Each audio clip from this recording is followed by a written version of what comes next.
flex point, Blackfire. We call our home the ranch. Enemy air inbound. Evasive actions accepted.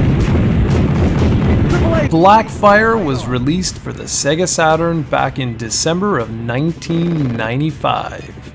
It was developed by Nova Logic and Sega Waiti, and is one of those games that hit right around the time the Saturn launched. It's an early example of 3D flight combat on the Saturn, and personally isn't one of my favorite games on the system.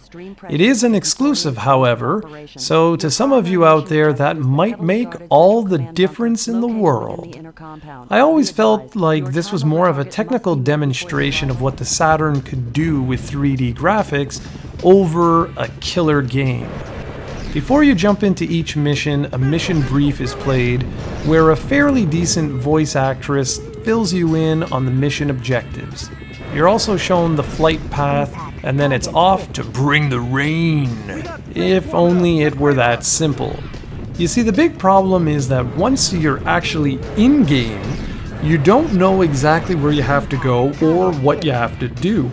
It's more or less trial and error. Okay, if you read the instruction manual, you will find out that there is actually an objective pointer directly under the radar. See the numbers underneath the radar where it says like plus 16, plus 20, that? Well, that's basically telling you where your next mission objective is. 0 means the objective's directly in front of you. It sounds simple enough, but in practice I always found it very hard to pinpoint exactly where I needed to go next. To make matters worse, each mission is timed, so you can't dilly-dally. You have to be sure you proceed to your nearest objective as soon as possible. Thankfully, the instruction booklet highlights key objectives for all the missions, so as long as you read the instruction manual, you should be okay. The thing is, these objectives should have been highlighted while in-game as you were completing them. The controls do take some getting used to as well, as you're piloting a helicopter and not a fighter jet. The game is compatible with the mission stick peripheral, although I found it doesn't really enhance the gameplay much at all. The Blackfire can ascend, descend, fly left and right, and spin in any direction. You can switch between multiple weapons, target specific enemies, and fire away to your heart's content. There are a variety of different methods of attack. The M230 30mm cannon, Hydra rockets, Sidewinder rockets, Hellfire rockets, and Firestorm. Each is specifically suited to a different type of enemy, but the game doesn't tell you which weapon to use in which situation. The training mission is simply a free play mission which allows you to practice flying, but doesn't actually offer any useful information. Again, it's only through reading the manual and trial and error will you figure out which weapons to use when.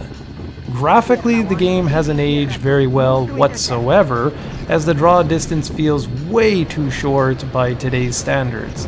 The foreground constantly pops into view, and while you can certainly ascend, it always feels like gravity is overly heavy and that you just can't get high enough, making you feel almost pinned.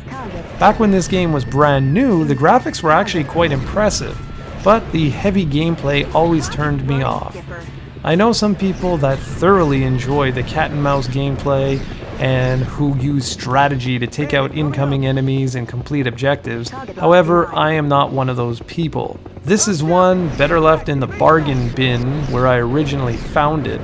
But hey, you never know. You might look at this and realize like, hey, this was made for me. And well, if that's the case, you'll be very happy to hear that Blackfire only costs a few bucks on eBay. So if you like what you see, go ahead and check it out. 2-9 on our back. Engine 1 damaged. I'm jumping. Evasive